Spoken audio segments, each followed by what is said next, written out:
Let's get inside the turret of that thing and let's see what it looks like. Hydraulic operation on! 10-round ranging burst! Fire! Right here, this should be a mirror, so let's take a look. Yes, that is correct. A little foggy looking, but it is a mirror.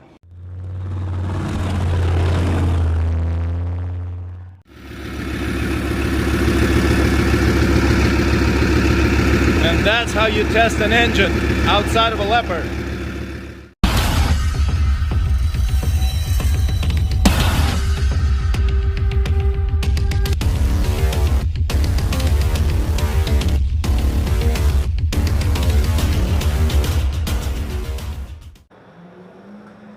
I'm standing on top of a Leopard1, one of the earlier modifications. You can tell by the turret.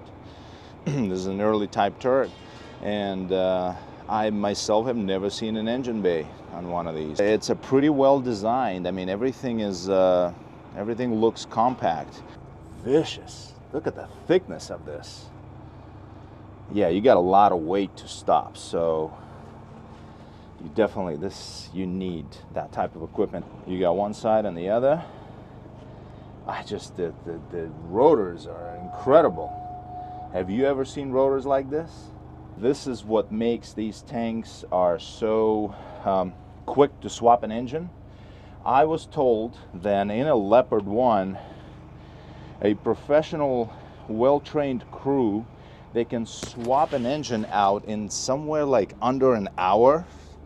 That's what I've been told, and you know what? The way everything is, I believe it.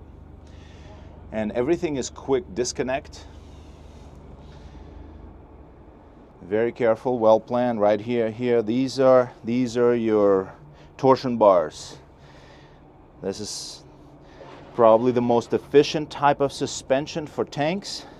These bars, whenever your track rollers roll over something and then the roller arm compresses, these will twist. So I know some of you guys are like, oh, come on, man, he's just talking about the obvious shit. But you know, not everyone understands these things, so be patient. Fuel tanks, yeah, looks like these are good welds on them too. Aluminum alloy or aluminium, however you prefer. I don't really care. The side exhaust of the engine comes out and it goes into this. Back in when these tanks first came out, a heat signature for tanks was not that much of an issue. Oh, hey, look at this. I found a tool. Somebody was probably looking for that. Yep. Hey guys, I don't know if you were looking for this or not. I found this extension in there. Yeah, no worries. Now I know Leopard1s, they're not known for incredibly thick armor, but their concept was more designed around firepower and mobility more than anything. So the emphasis were made on that, not as much on armor protection, and that eventually became a problem for these tanks. As a special treat for my viewers, let's get inside the turret of that thing and let's see what it looks like, because I'm interested. All right. Okay. I'll try not to kill myself. 1 second. Holy smack. Oh. Oh, look at that. Look at that. This is pretty cool. Inside of a Leopard. Leopard1. Early modification.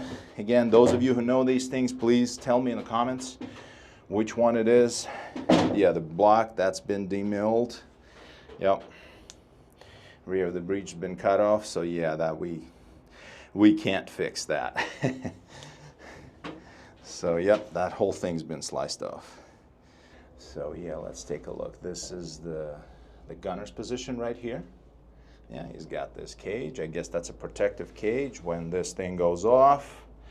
And of course the recoil, and they want to make sure that he doesn't get his elbows destroyed or anything like that. So yeah, here's the gunner's position. His optics, I'm assuming that looks to me like a main gun optic. And right here, here's a coaxial machine gun. And yeah, like I said, the exact opposite of the Soviet tanks. It's on the opposite side. You know, hey, I actually have a video where I fired a coaxial machine gun. I was sitting from this side. You can still control it. I believe one of those switches is what turns on your, you know, your coaxial machine gun. Hydraulic operation on! Check. Okay, coax arm on! On. Okay. Loaded! 10-round ranging burst! Fire! Again! Okay. Are you on? I gotta adjust. Okay, adjust. He's trying to kill you too, so hurry the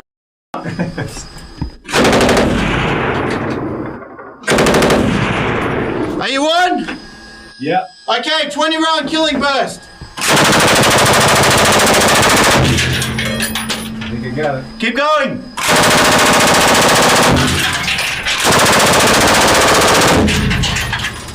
Now look at this. You have the exit hatch. Yeah, right here's the driver's seat. I can barely. Okay, I've driven one of these once, and I was offered to drive it again, and I actually refused.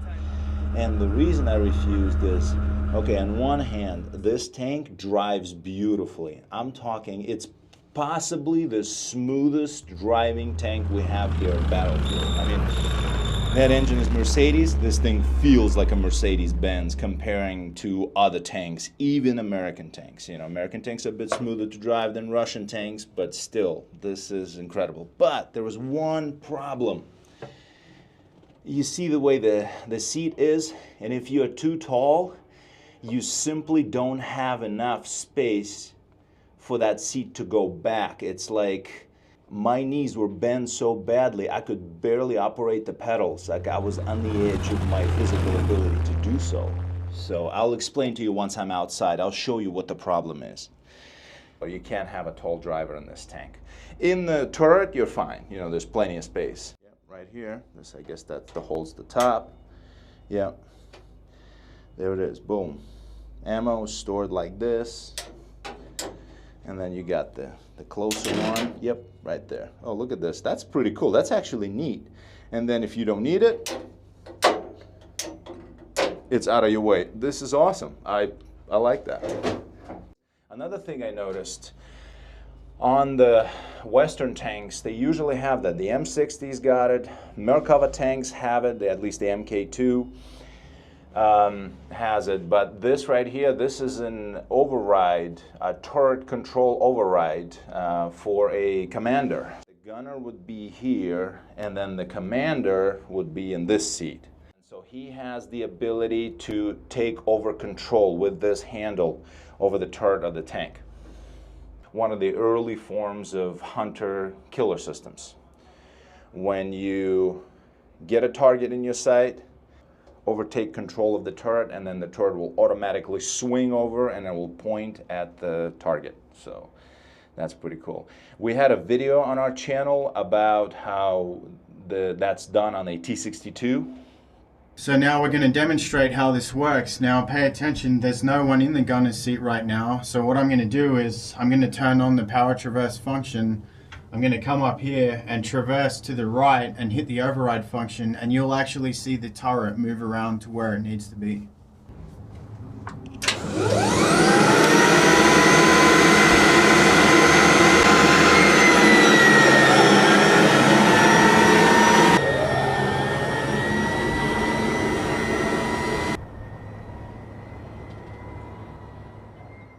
Yeah, Commander's got a lot more going on his side, that's for sure.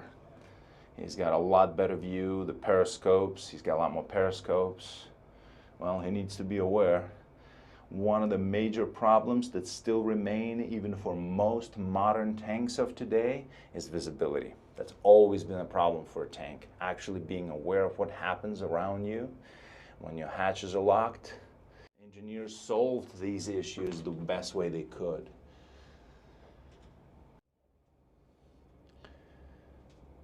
Turret ring lock,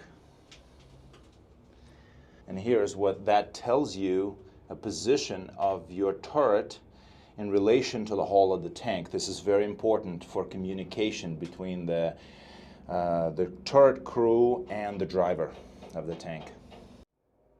All right, I'm getting hot, so let's get back out. Yeah, and this gun barrel, I was looking at this, and yeah, I think I was right. Right here, this should be a mirror. So let's take a look. Let's take a look and see. Let's turn around. Yes, that is correct. A little foggy looking, but it is a mirror. That mirror will reflect a signal, reflect a laser back to the receiver. There should be a receiver there. And then it knows if your gun barrel is straight or not. So in case of, and this is also why you have this cover on your gun barrel. This is for your, like in case if it's raining or snowing. What happens is let's say the rainfall, right? The rain obviously falls from the top down, right? So the top of your gun barrel will cool more than the bottom, especially during the rapid fire. So what happens is the gun barrel will not be perfectly straight. It will start to do this. It will actually curve slightly. Of course, it's not visible to the eye, and that is why you need this. You need to know how straight your gun barrel is. So even if it's not straight, you can make adjustments, you can make corrections, and you can still carry out a relatively accurate fire. And of course, another way of protecting it is these shields. It's aluminum, it's light. Its job is just to make sure that the heat is distributed evenly through the gun barrel, so the gun barrel doesn't do this or that, doesn't curve. So, and here's something else. I know some of you guys will wonder what that is. I know many of my viewers know what it is exactly, but for those of you who don't, okay, this is called a bore evacuator or a fume extractor, whichever one you like.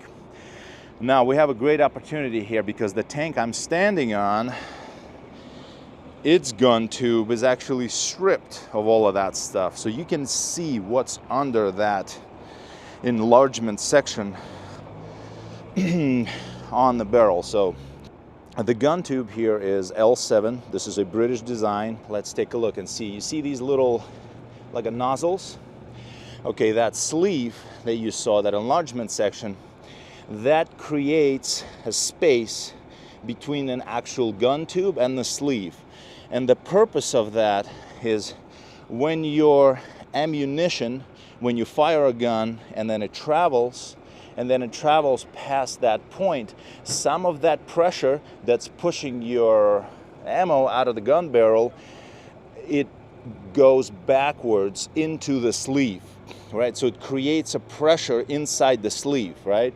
So, and then once your ammo is out of the gun barrel, that pressure is released back out into the barrel because so much pressure had built up, and it creates something of a vacuum. So it pulls all of the fumes out of your gun tube, out of your gun barrel. That's how when guns, big tank guns shoot, you see them, there's always that stream, like a long puff of smoke that comes out of the gun barrel.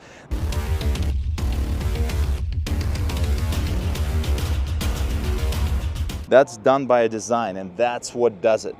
And the reason that's important is because during World War II, one of the biggest issues that tankers endured was poisoning by fumes.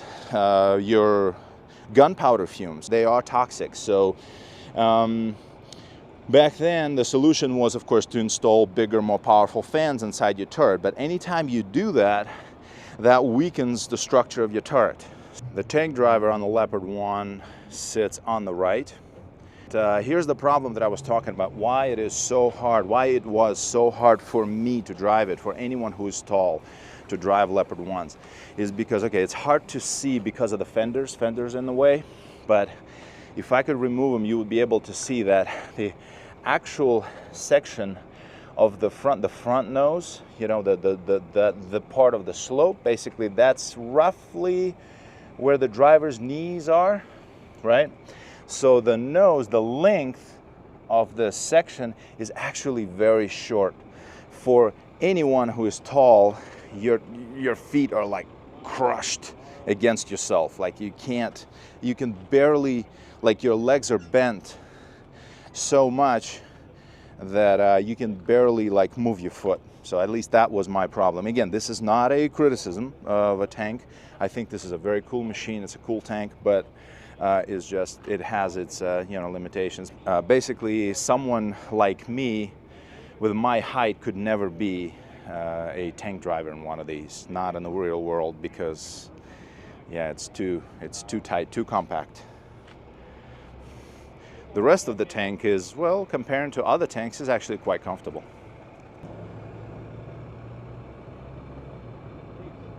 An engine swap in under an hour. Most people, you couldn't do that in your car, but this tank is designed to be maintained that way. At the same time, of course, the engine pack design does require a larger engine bay, a larger space overall. Because of that, the size of the tank will grow. So this is one thing you will notice on Western tanks. Their engine bays are large. But the advantage of this is evident, is that you can maintain these things, you can swap out an engine in the shortest amount of time possible. And this right here, this is one of the coolest things that I love about Leopard tanks. You have this kit right here. These are the hoses. This is like an extension kit that hooks up into the tank systems, so you can test your engine before the engine goes into the tank. So you can actually start the engine, run it, make sure your pressures are good, your seals are holding up, and then you can put the engine in, instead of finding out some other problems with it when the motor is already in. Maintenance-wise, this is one of the smartest tanks I've seen. Something else that is very cool about this engine, you see these units right here? Okay, these are basically like your individual heads. Instead of having one solid head where you have to replace an entire head in order to service it if something is wrong in one part of it, on this engine you got the individual heads, so you can service them individually, rebuild them, get to your valves, whatever you need to do. That's very cool, very smart. So far, everything that I've learned about it is service efficiency. From what I hear from our mechanics, from our master mechanic here at Battlefield Vegas, this is one of the best tank engines ever built.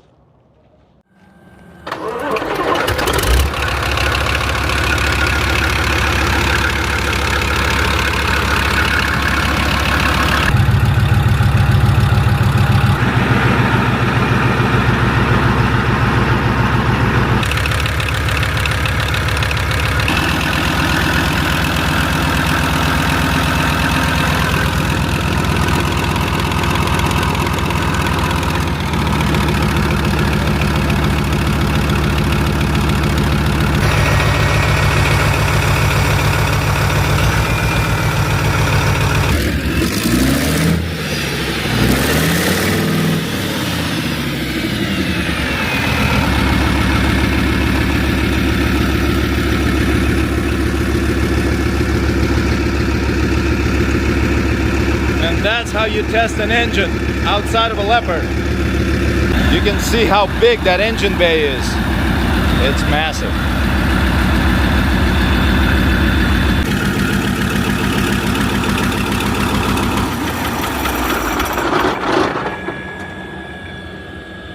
So the engines are Mercedes-Benz, and then so are the drums. So we got a perfect match here. Guys that work out here, they will look out for style.